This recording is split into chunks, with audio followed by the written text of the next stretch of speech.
This video is brought to you by Incogni. I'm in East London and that is City Hall. That is where Sadiq Khan is doing absolutely nothing about the rising crime rates in London. That disgusting human being who happens to be the mayor of London. Lately, there's been this growing political movement of a kind of anti-Londonism, like a London skepticism. This is our country! You should be here standing with us! A city that has fallen to multiculturalism and soft two-tier woke policing. And the solution is for us to take back control and return it to this period of time in London where everything was just perfect. So today we're going to work out what the hell's going on. We're going to break it all down and work out why conservatives hate London. London used to be the crown jewel of the UK. You'd go in there, you'd experience British culture. You'd go in there, you'd know you was in England. You'd go in there, you would feel the pride, you'd feel the motivation, you'd feel the energy that fucking London gave you. None of that exists anymore. So when we hear people say like they want to take London back, restore it to its former glory, it is quite important for us to sort of delve a bit deeper into that and ask the question, when was this former glory? Like specifically, when are we talking about? So we have to explore a little bit about London's history, why it is so important to the country. Okay, so London for a very long time has had this sort of built-in problem, and that is that it's kind of like some fucking economic Hoover. Before World War II, Britain had well and truly industrialized. And so the many farmers and, agricultural workers in the country before this period, in order for them to find work, they had to move from rural areas towards big cities. In 1801, just 20% of British people lived in urban towns. By 1901, that had completely reversed and 80% of British people now lived in towns and cities. And London's population absolutely ballooned. It went from 1 million all the way up to 6 million. Factories, docks, newspapers, railways, finance, everything revolved around the capital. In this period of time, London was the fastest growing urban expansion in the entire world. And this growth was just uncontrolled, right? There was no plans, organization, there was no sewage system, just pure free market economic growth. A growth that kind of turned into a cancer. Walk through a narrow alley, shrouded in grime and fog, the air thick with the smell of sewage and coal smoke, while under your feet a slick of mud and refuse makes each step more treacherous than the last. It's dawn in Victorian London. This period of time, right, it's almost comical how bad living standards were. Housing was absolutely fucked. You'd have whole families in a room no bigger than your bedroom. In some situations, sanitation was so scarce that in this particular situation, 25 different families shared one toilet. Just a load of bros doing big old stinky man shits. Oh, hell no! In 1909, there was a report that showed that in the East End, a population of 900,000 people, 1/3 of them lived in extreme poverty, like just living amongst open sewage and rats just chomping at your toes. And like, we don't have the time to go through just how bad it was, but there was a whole industry of sifting through dog poo in search of what was called brown gold. So yeah, you get the deal, right? It was pretty bad, right? Disease, cholera, TB, typhus. Very often major outbreaks would happen. There'd be massive death tolls. Things were, as I would call them, unchill. And you have to think, right, a lot of London, when you walk around, you see all the beautiful buildings, the architecture, all of that beauty that still exists to this day and all that wealth was quite literally built off the backs of people in the gutters below dying to build them. And it would be in this time, sort of Victorian industrial Britain, where London would earn its reputation as a city of crime.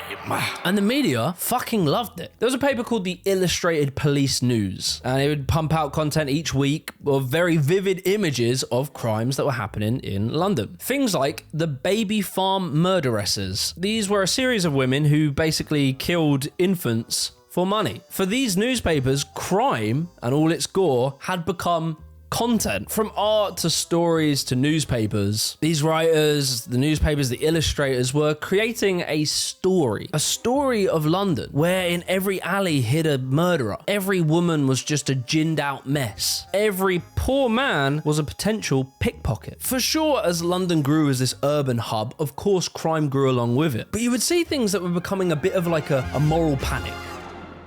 Although crime in England's capital was on the decline in the mid-19th century, thanks in part to the relatively recent formation of the London Metropolitan Police Force in 1839, fear of crime was a persistent, reoccurring issue thanks to a few instances of robbery and murder, and of course the news media. In particular, there were these so-called garrotting cases, where someone strangles someone else, often using their arm or a length of wire, cord or cloth. These seemed to touch the rawest nerve with the people of London, with their fear of garrotting reaching a fever pitch in the 1860s. And it caused this big outrage, and Parliament passed the Garroters Act in 1863, which introduced public floggings as the punishment for violent robbery. But you have to take things in context, right? Violent crime in London in the Victorian era was actually a smaller percentage of all crime. Garrotting, in particular, was a very, very rare crime. And in fact, violent crime only accounted for 10% of all of the crime in London. 75% of crime in London was petty crimes. And so while yes, there were violent criminals, and in this period of time we started to see more organised criminals and gangs forming, the political response to those crimes was to become much tougher and much more brutal on all crimes. Public floggings as well as public hangings, and sending people to workhouses, which were effectively slave labour camps. This created a very dramatic and visual display of punishments of crimes out in the open. This smaller percent of violent crimes became a perfect media distraction, using those crimes to paint the wider working class and those who lived in poverty as kind of all being like naturally inclined criminals. At any moment they might garrot you, and it would be all of this that would set the scenes of a story of London, an impression of a lawless, criminal, evil place that would stick with us until this present day. So when we go back to these videos, right, where they sort of romanticize the past of London as this lovely place, and we're trying to pinpoint when exactly do they want to return to, probably it's not going to be this period of time like the 1800s and the first half of the 1900s. It's probably not then, because life for your average Bob and Sue was pretty shit. So if it's not then and it's not now, when specifically do they mean? I've seen this video doing the rounds a little bit lately, and look, I couldn't find the exact date of it, but I think we can work out roughly, based on the clothing, the vehicles and general aesthetic, this is probably somewhere between 1950 and probably like 1960. And I'm just going to say, this is an interesting period of time, right? If you're a conservative right winger, I mean, firstly, if you're not 60 or 70 years old, you never experienced this time. But secondly, this period of time was the least economically right-wing conservative period of time in our history. This window was a period of time of which the politicians, scared of getting guillotined due to the rise of communism and the reactionary fascists that came of it, they agreed to use the state to improve the living standards of the working class. They gave them all housing, they gave them all healthcare, they gave them all education. Basically, the exact things that most of these people who talk about returning London to its former glory, they probably stand completely against. Asylum seekers are getting free prescriptions, free eye tests, discounted glasses, free dental, free wigs, even free travel to and from their appointments. Well, it's not free, is it?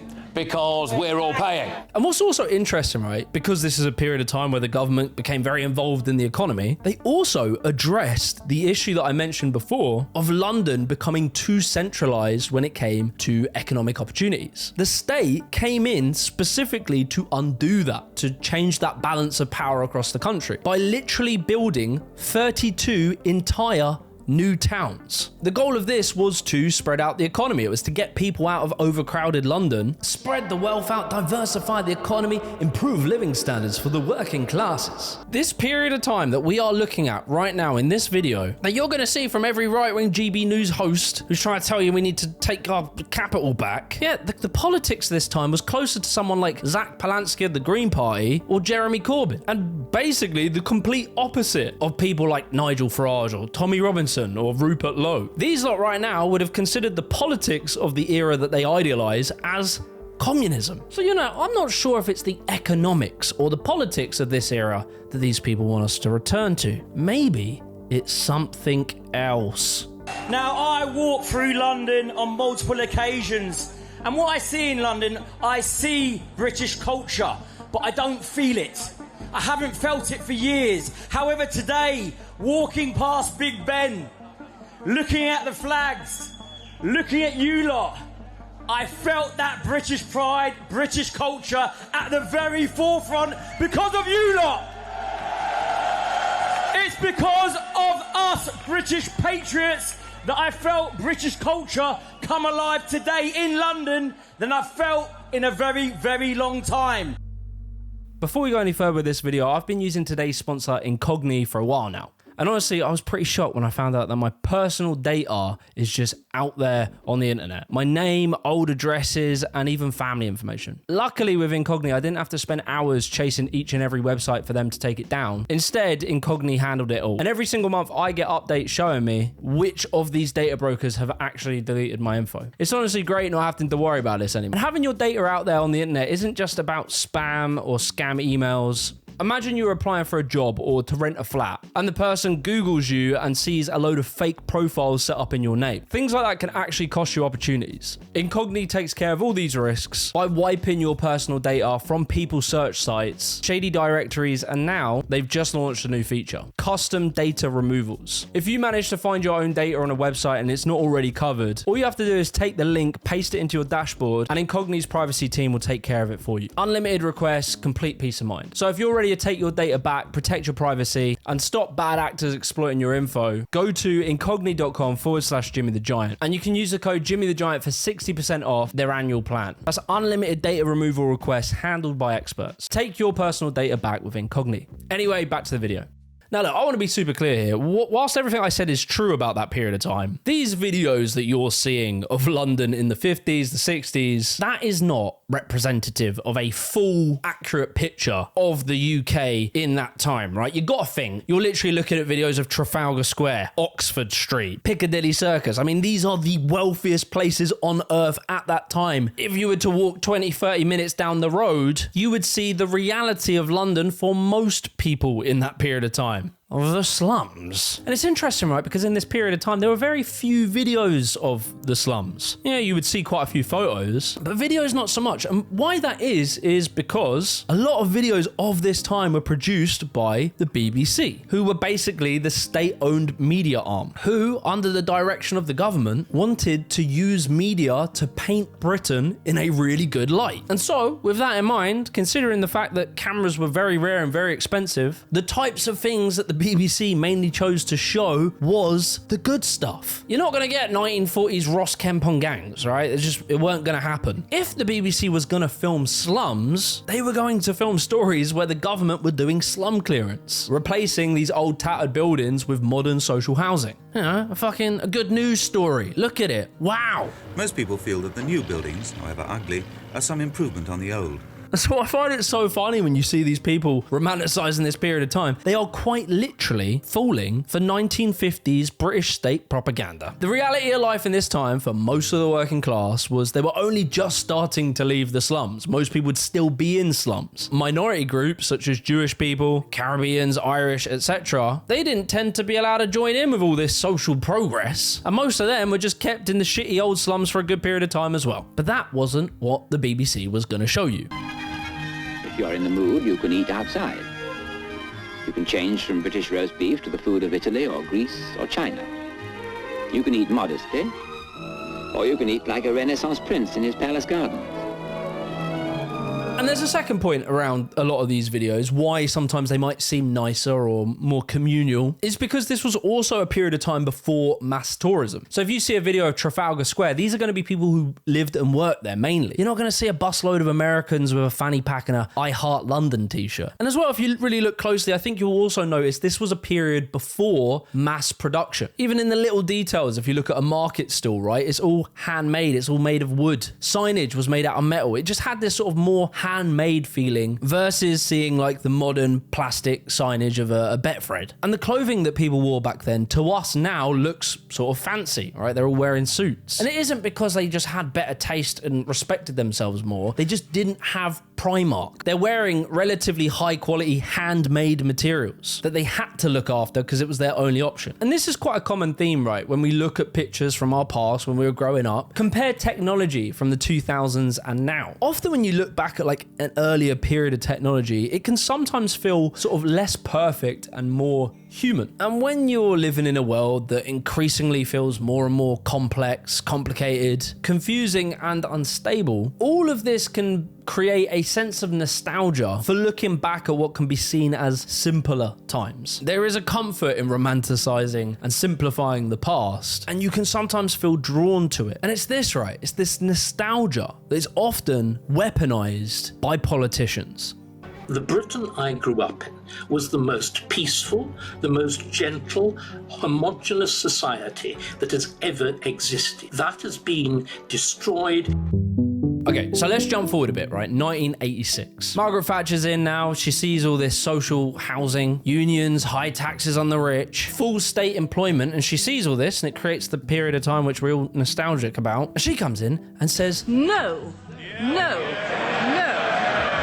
And one key decision that she made that completely changed London was to deregulate the banking sector. And like, yeah, that might have led to a few less economic collapses, but what about our Rolexes? Margaret Thatcher turns your house and your pension into a casino. And very quickly, the economic Hoover of London turns on once again, with Thatcher's politics focusing on a sort of winners and losers dynamic. By removing those large industrial industries from lots of the country, those areas fell into steep decline. They became the losers. She's killed our community, no jobs, people's got no jobs, they're starving.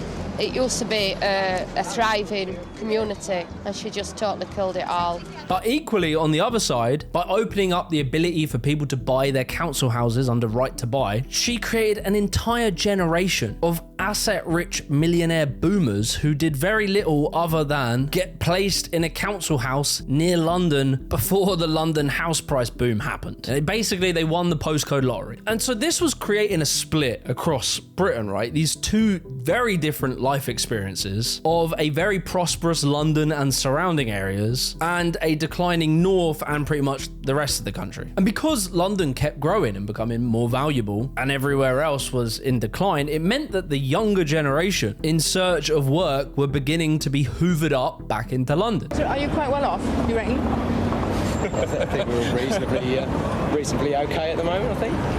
But it's the safest and the steadiest the country's been for years. You keep it on an even keel. We've never had it so good, as I say. And we can see, if we look at London's population on a graph over time, we see that those post-war efforts to diversify the economy worked. London's population massively dropped. But then over time, we see that the reverse trend happens and the population size rises back up to that previous Victorian slum era. London had started to change massively. And for some, this was a problem. And why so many are furious with what their country has become.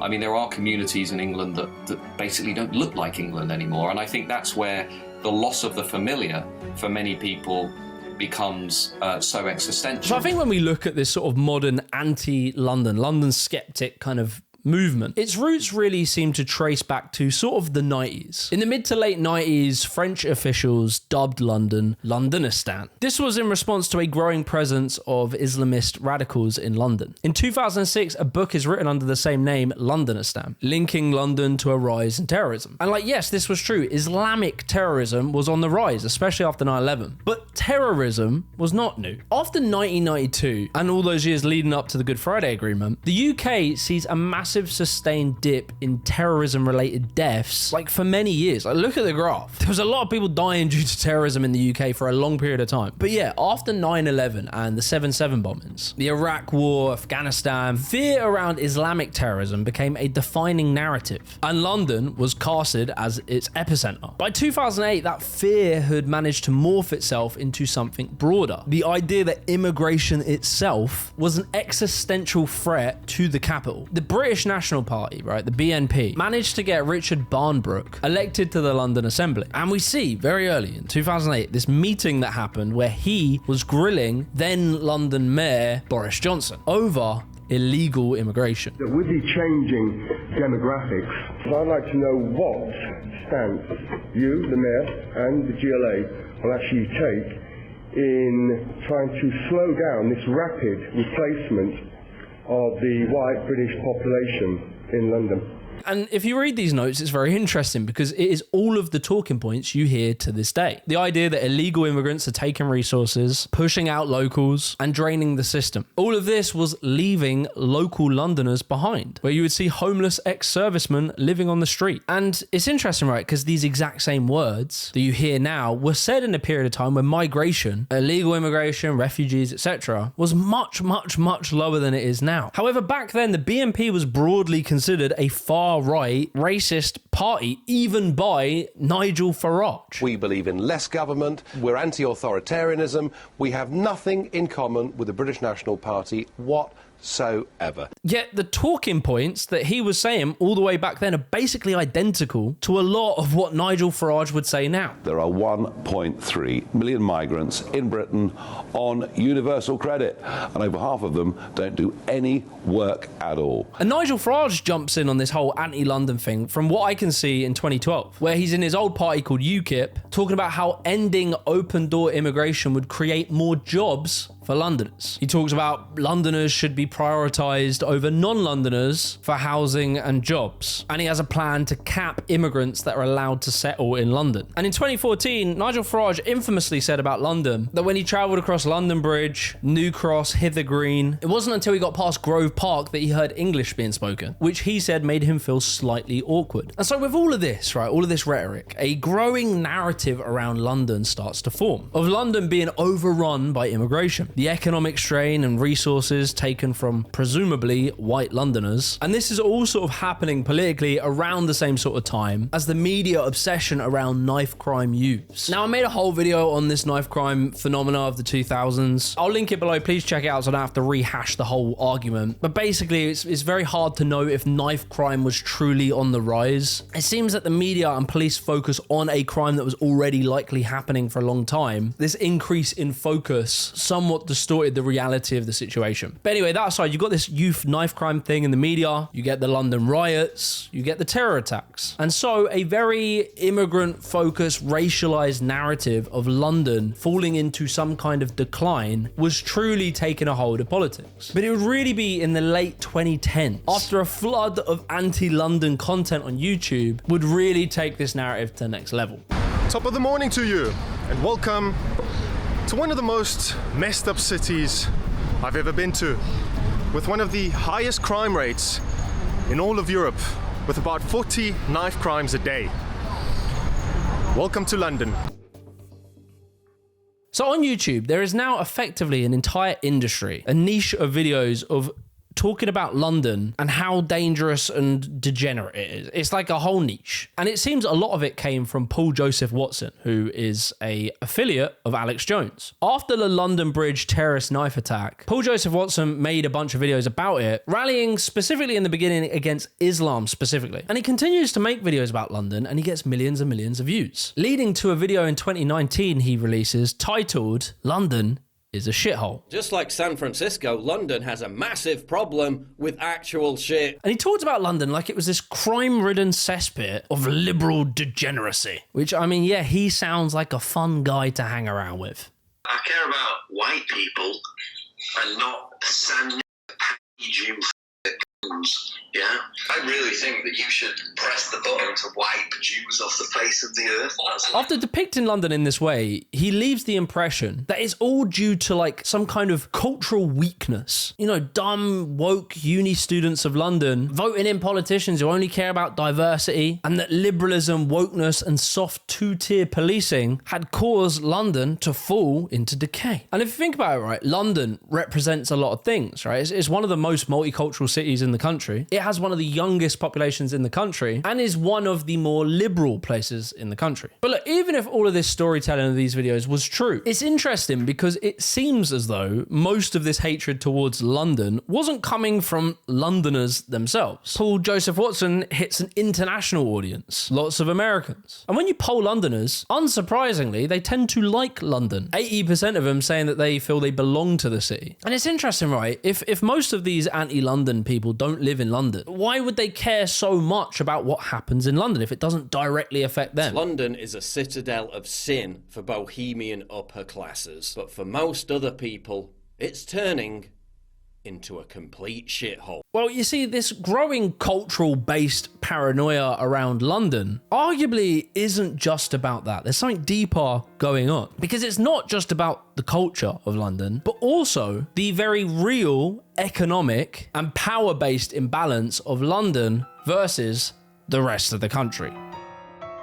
Now, let's face it, right? London is a world of its own. There's so many different brackets of society there. I mean, it's home to Westminster with the House of Commons, the House of Lords, who decide the fate of the country. You have the political thought leaders and think tanks of Tufton Street down the road. And of course, London is the hub of all the big corporations, the big banks, all of which have the ear of the politicians. London gets all of the investment. It gets the best infrastructure. I mean, if we even look at HS2 as a perfect example, where they wanted to connect the north and the south of the country. In the period of time in austerity where they were cutting all of these big projects that had been proposed, this project got saved over all of the other projects that mainly focused investment into the north. And so as they build HS2 and inevitably got ripped off by the private developers, and we just so happen to run out of money, which part of the project do you think they cancelled? The northern part or the southern part? Obviously it was the fucking northern part. Basically, the north always gets left behind, and it creates the very real situation of London being completely disconnected from the rest of the country. I've got 4 interesting maps for us to look at, and I think it's fascinating. One is the favourability of London. So the darker green places are more favourable of London, and the lighter and then blue, least favourable. Then you've got a UK diversity map and a UK age map. And like when you look at it, I think it shows the 2 different Britons that exist. The map kind of shows us this trend that London is the wealthiest, the most multicultural, and the youngest. And that's where the favourability of London is the highest.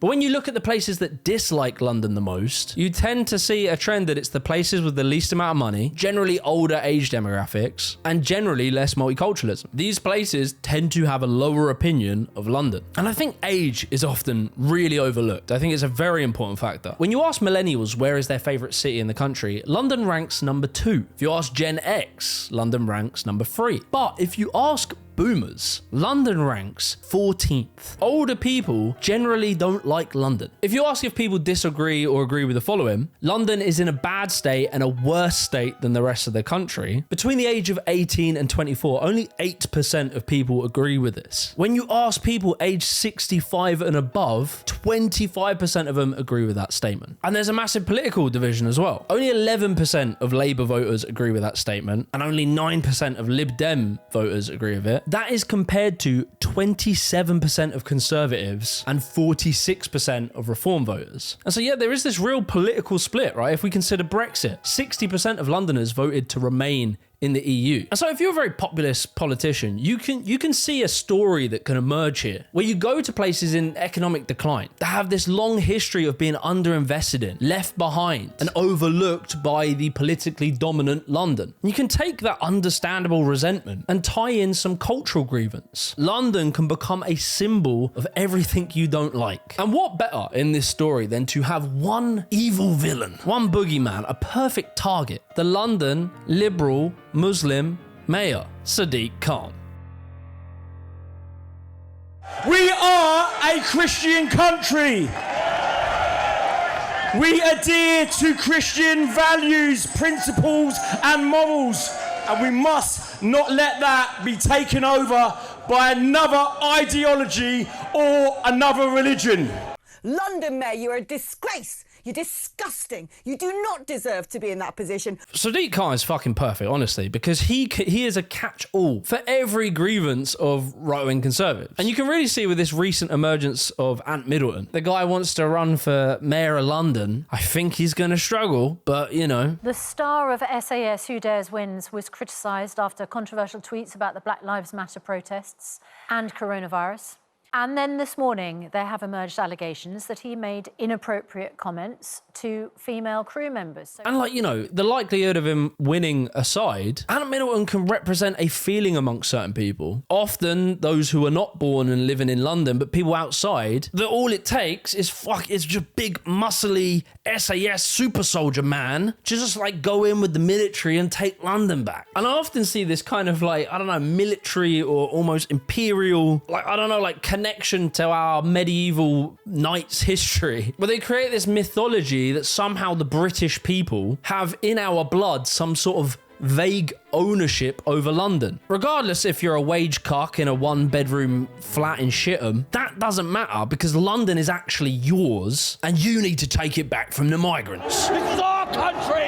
And the fact that their concern is really just over the migrants in London, they never talk about who actually owns London. They don't talk about the Qatari investment funds, the Russian oligarchs that buy up massive houses, the Emirati sovereign wealth, BlackRock, Hong Kong developers, and even British aristocrats. They don't really talk about the people who actually own it. But again, just London becomes this symbol of like old imperial nostalgia, fighting off hordes of invading armies coming to your city. We're here to fight for our country, to fight for our capital, and to fight for one another. Never, ever forget that. If we can put 2 to 3 million people in our capital city today, just imagine what we can do when the time comes, if it comes. And I notice also a similarity. When these people talk about London, they focus heavily on crime, but in a very similar way to the Victorian era, focusing on that 10% of violent crime I mentioned earlier. So here is just the facts of the matter, right? That this endless talk of crime in London and lawless Britain that Nigel Farage loves to tell us about, Robert Jenrick doing his TikToks. This story they are trying to sell us just doesn't hold up to numbers. You probably didn't hear this, but last year, London reported its lowest numbers of homicides of under 25-year-olds in the last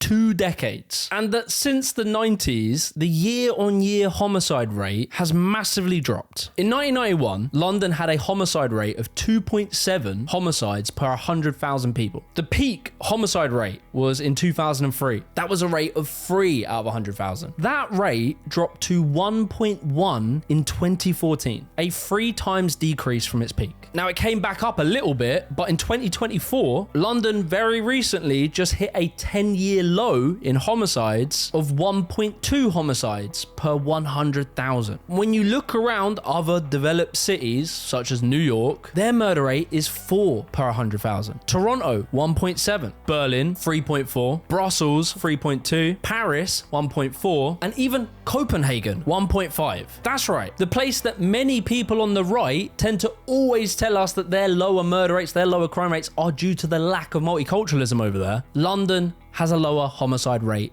than them. That is what should be called a good news story. We should talk about this a lot, but like, no, I don't tend to hear that. And you know, a lot of these sort of anti-migrant, the people trying to always say crime and migration are linked, often, you know, they will see these graphs and they will have their very clever rebuttal, which is that, bro, the graphs are fake. Which, it's the classic conspiracy theory argument because, you know, it's an unprovable claim, so I can't argue it, nor can they prove it. It's just a kind of dumb thing to say. You hear it every year. Crime is falling, so please don't worry your poor little heads. Well, that's because the crime survey for England and Wales is based on completely false data. But there are a few very hard arguments for them to address, specifically when it comes to the murder rate, because murder is a much, much, much harder crime to underreport, right? Because what are they doing? Are they hiding the dead bodies? Are they piling them up somewhere? And when we compare homicide rates against migration rates, you will see as migration went up, homicide rates went down. There is no correlation. And if anything, there's an inverse correlation. And even if we get more granular, 2019 was the recent peak in homicide, but that was one of the lower years of recent immigration. I mean, 2023 was the massive peak in immigration, yet the lowest homicide rate in a decade was the year after in 2024. Obviously, it just breaks the argument apart. And combine it with that fact that the highest peak of crime in the UK ever was in the 90s, much before the rise in migration that followed. Now, a lot of people might hear that and it might contradict a lot of the stuff that they hear. They'll point to certain data that shows that certain crimes have gone up in recent years. Recorded crime has gone up 31% in the past decade in the areas that the Metropolitan Police cover, with violent crime up by 40%. And a lot of this is to do with better police recording, which can become a victim of its own success. If the police get better at recording and tracking specific crimes, or if they find crimes that previously weren't well recorded using new methodologies, the data will show increases increases in said crime because they got better at recording it. This is believed to be the case with that violent crime statistic. And what's unfortunate is that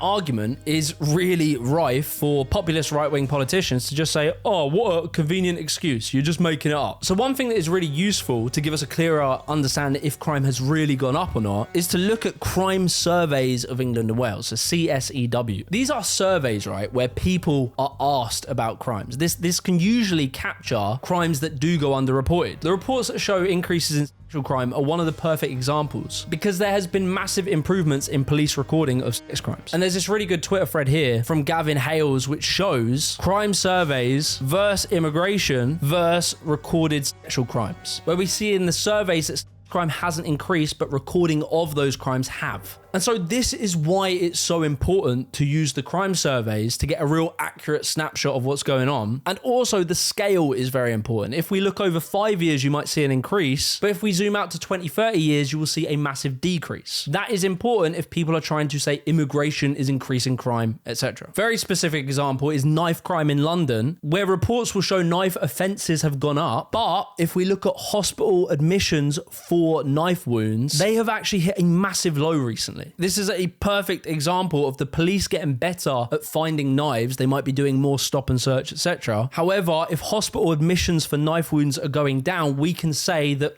stabbings have gone down effectively. And I know that's a lot of data, and I want to do that because it gives you a reality that really crime in London over a 30-year window has gone down massively. And statistically, Londoners are less likely to be a victim of violent crime than people across the rest of England and Wales. That's a fact. And you might hear all of that and be like, okay, the data might say it, but when I'm in London, I do personally feel less safe. And you know what? You might be onto something there. There was a YouGov survey recently where 51% of people thought that violent crime in London was rising versus 7% who thought it was falling. Basically, the majority of people are wrong about crime in London. But there's something weird about it because they feel like it's rising, right? They feel like crime is getting worse. And there's a few answers for this, and one of them is called the broken window theory. This is a criminology theory where signs of minor crime and antisocial behavior creates an environment that encourages further crime and normalizes disorder as a part of public life. Highly visible crimes that you see around you make you feel less safe. So if we take phone theft, for example, phone theft is very highly visible. It affects people. It's pretty distressing. You have your phone taken. That sucks. It costs you a lot of money to replace. That has been on the rise recently in London. And it's a crime that is really hard to police, right? Because the criminals, they're on like e-bikes, e-scooters. They can whip around and get away from the police very easily. And it's all done by these organized gangs and networks who can very quickly get the phone out of the country and sold abroad. And with phone theft in particular, there is a thing, right? It's got a fancy fucking name, that is called crime displacement by market substitution. This is where criminals shift their focus on, what crime am I gonna do today as a response to improved crime prevention, right? Perfect example is car radio theft, right? 80s and 90s, this was a scourge because people had these portable radios, you jammed them in, click all the buttons, Nirvana, you get it. People were just fucking cracking windows and stealing these left, right, and center. However, as technology improved, these radios just became installed into the actual car itself. This crime went from being a massive problem in the 90s to now basically not a problem at all. Car theft was a similar thing in the 90s. Car theft was quite common, but with the introduction of immobilizers and other prevention methods from stopping people actually stealing your car, this crime has come down a lot as well. Phone theft is a new crime that crime prevention hasn't caught up with. Phones are very easy, they're mobile, they're everywhere, they're worth a lot of money, they're easy to steal. So it's a perfect opportunity for criminals. Most likely over time, we'll find ways of preventing it. We'll get better at policing it. But right now, it's obviously on the rise because it's a new market opportunity for criminals. But as I say, because it is very visible and it affects people day to day and it sucks, if you take that and then combine it with another thing that you notice more in London now, which is the visibility of homelessness. There has been a 63% rise in homelessness from 2015 to 2025. And with homelessness, you will see more drunkenness, more drug addiction. Since 2008, deaths from drug abuse has massively risen as well. This has all happened over the last 15 or so years, right? In the period of austerity, where, as we chose to cut a load of money, 77 local authorities cut 26% of their budgets to deal with homelessness. Between 2013 and 2017, 630 homeless people died. So if you take all of that, right, and you bear in mind the fact that we had a 20% reduction to the police force during austerity, we start to see that visibility, this sort of broken window theory, worsens because you see more homeless people everywhere. You see them struggling with their mental health problems, drug addiction. It's very visible. It's very close to home and you see it. And so with all these things, phone theft, homelessness, the media hyper-focusing on gang crime, even if it's down. And if the councils have had their budgets cuts and there's less money to just even clean graffiti off of the area and look after the public space, and if you consider the media representation of London, just how different it was in the 90s, right? In a period of the highest crime rates ever, London was just the backdrop of any good rom-com. Notting Hill, Bridget Jones, Love Actually. But weirdly, as crime was falling in the 2000s, London in the media was being portrayed as adulthood, kidulthood, top boy. And so with all of this, right, all of this stuff, mix it together, you have a powerful, potent message and image that any populist politician can take and sell to the general public in order to gain power. The Mayor of London, Sadiq Khan, was today on commercial radio talking about the fact that we've had 6 murders in 4 days in London, including an 87-year-old man stabbed to death on his mobility scooter.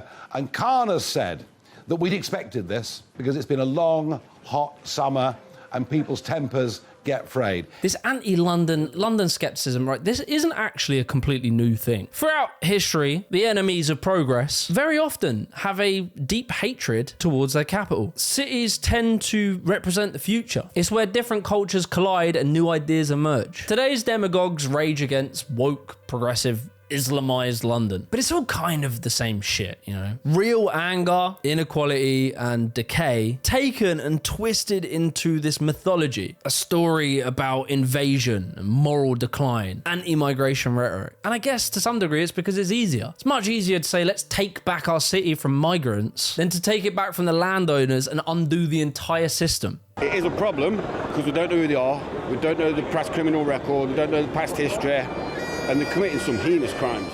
London is a unique place. I love it. I don't live there. It's a bit too fast-paced for me, but I love to visit it. It's chaotic. It's messy. It's brilliant. It's very much alive. And it's very unequal. Some people are living in absolute luxury and some people are really struggling. It contains the best and the worst parts of Britain as a country. And you always have to be skeptical of these people who weaponize against London. And power is too focused there. I probably would agree that Parliament should be moved out of London. And a critique of that and a critique of London centricism is very valid. But most of the people that are doing this sort of anti-London shit, for them it's just a political weapon. They don't really want to fix the country or improve it or push us into the future. Most of them just want to tear it all down for their own short-term gain. London doesn't need to go back to some mythological time. We need to work together to take London into the future. But not only London, but to bring the rest of the country with it. And to do that, we all have to come together and demand change. If you enjoyed this video, be sure to support me on Patreon. It massively helps the channel. Like the video, subscribe to the channel. Peace.